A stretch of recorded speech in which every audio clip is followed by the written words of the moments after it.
dernière année yi dañuy commencer seetlu yenn tendance yoo xam ne ni ñu ngi leen di introduire ci tabaski bi te tendance yooyu ñu ngi enlever le naturel, le côté positif et festif de la fête. Donc tabaski est devenu maintenant l'occasion idéale pour prouver et faire du va-et-moi. Mën nañu seetlu l'augmentation du coût des tenues. Sañse tabaski léegi nekkatul un moyen d'expression de soi, mais un véritable gala. Il y a même pas 5 ans en arrière, je ne me souviens pas avoir vu des gens aller chez les professionnels pour se faire maquiller. Ci tabaski bi. Ces moments pour s'apprêter, on les passait en famille, avec ses sœurs, ses cousines. Cela nous permettait de créer des souvenirs et passer du bon temps entre filles. Maintenant, tout est professionnalisé ci tabaski bi.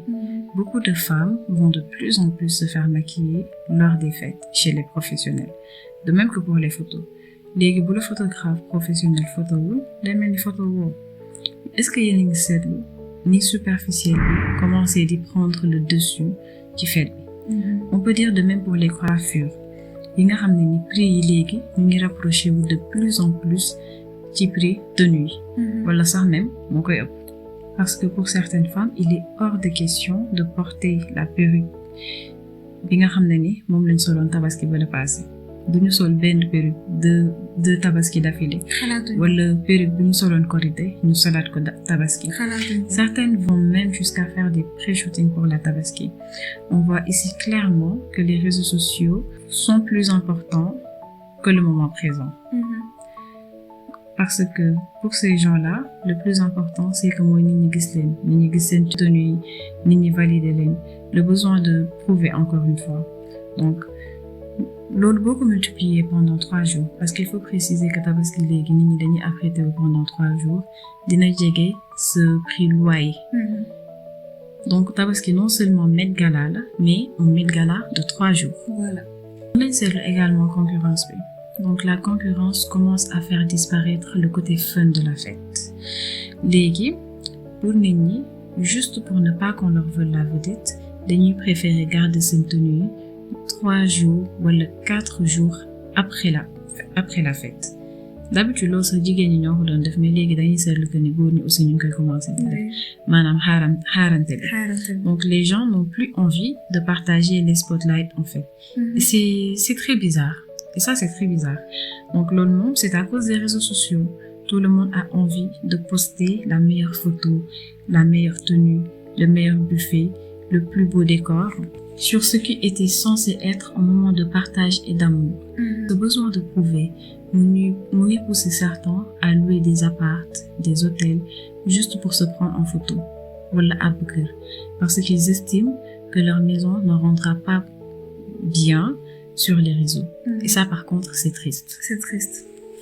Voilà. Tabaski, nous notons avant tout que c'est une fête religieuse.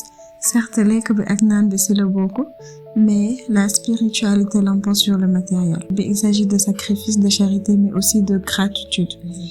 Voilà. Bu ñu topp folklore bi ba fàtte ni que c'est une opportunité pour nous de faire un check-up sur notre foi. Pour ma tranche d'âge, bu muy gën a impacté mooy les adolescents et les jeunes adultes. Et finalement, ce qui est ironique, parce que âge boobu waroon nañ am tuuti bon sens en fait, wala sens des priorités.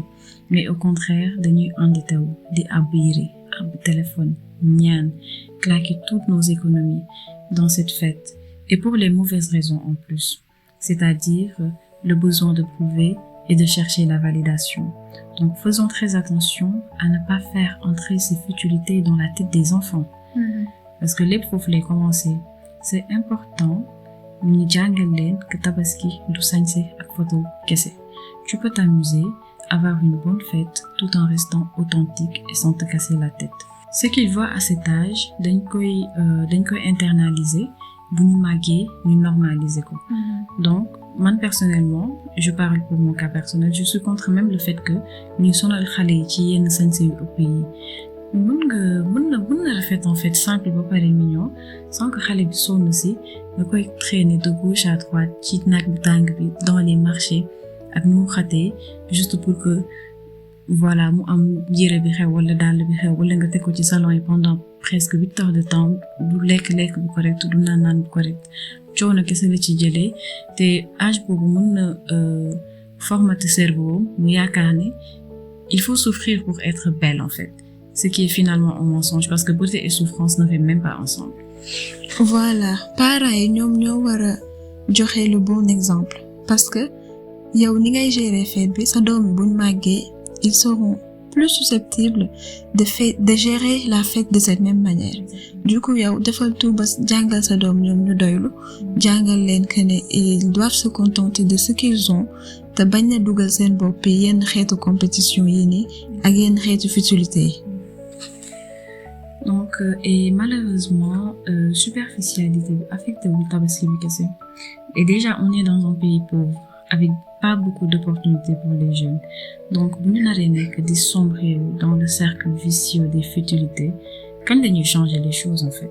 Jamais. Donc si on veut répéter le même scénario pour tabaski màggal ñëw la même chose même pas 2 mois après Gamou etc. Quand va-t-on trouver l'opportunité d'épargner, d'investir, d'entreprendre et de créer? Après ñun ñooy toogaat di plaindre que ni amuñu ay financement alors que sañse tabaski rek financement la. Donc encore une fois on peut passer une bonne fête sañse avoir de bons souvenirs sans ajouter toutes ces folies de grandeur yi ñu xewal léegi. Tabaski bu ñuy xool avant c'était bon enfant. Voilà sañse bi c'était naturel c'était authentique maquillage sax boo doon maquillage da ngay xool genre jigéen ñi pour jigéen ñi donc ko doon def entre filles ak say xarit wala say cousines après ngeen dem lekk glace et c'était la fin mais léegi dañ sa dugal loo xam ne nii vraiment bokku ci te mu ngi yàq fête bi. Exactement et comme je l'ai dit dans la vidéo précédente il y a une vie après la tabaski donc nos rêves nos objectifs de vie nos attentes donc nañ ci bàyyi xel bu baax a baax ci moment yi ñu toll. nañu éviter di endetté wu di teg suñu bopp loo xam ne nii metti na non seulement metti na mais aussi c'était pas nécessaire te c'était évitable juste pour impressionner les autres wala juste pour def li sa xarit di def et libérons-nous de cette pression sociale te nañuy dund fête bi de manière authentique comme il se doit et gérons la fête selon nos moyens.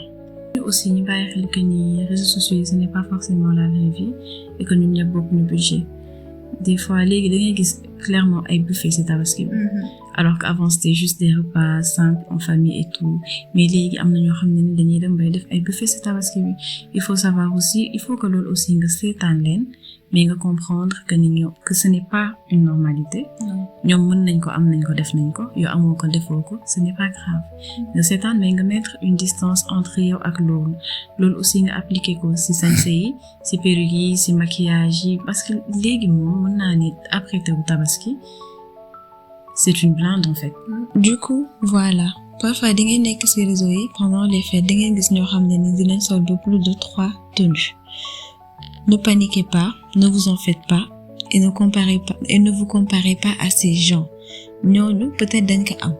da ngeen xam que ne fête bi dafay jeex tabaski ñetti fan kese la yàggul bu leen ci def loo xam ne nii après di ngeen ko réccu mooy ngeen leb wala ngeen dem di ñaan wala ngeen dem di rabaisser seen bopp pour juste mën solu pendant quelques heures loolu daal pour man c'est pas intéressant. et lu ñu war a préciser aussi mooy que ni man tendance yi yëpp ñi ci dugal léegi seetlu ma ko woon avant les réseaux sociaux donc mën nañ ne aussi conséquences aux réseaux sociaux yi la parce que ak avènement réseaux sociaux yi la mën naa ne yenn futilité yu bari dugg ci fête donc gardez en tête que les réseaux sociaux ce n'est pas la vraie vie et que tendance yu muy mettre en place yëpp on n'est pas obligé de les suivre tabaski mën na jot nga sol sa yére bi nga am def sa maquillage bi nga am jël sa téléphone bi nga am photo wu seen kër ce n'est pas un problème bul sonal sa bopp di def ay pré-shooting di bëgg te faire maquiller forcément par un professionnel defal li nga mën wax loo mën sotti dina la.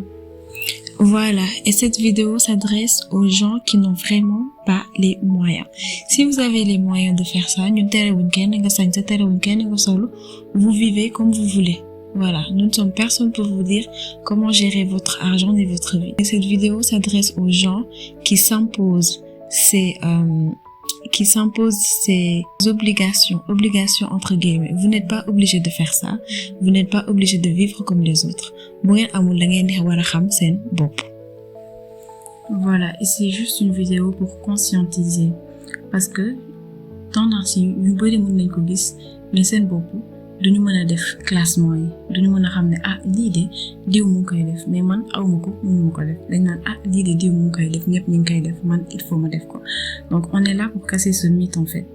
Li ngay gis nit ñi di ko def, ce n'est pas forcément applicable sur toi. Mën nga ko gis, mën nga ko apprécier, mais mën nga ko bàyyi fu mu nekk, yow nga def li la arrangé personnellement, financièrement. Voilà, n'oubliez pas qu'il y a une vie après la Tabaski. Sur ce, à la prochaine vidéo. Merci d'avoir regardé. N'oubliez pas de partager, d'aimer et de commenter.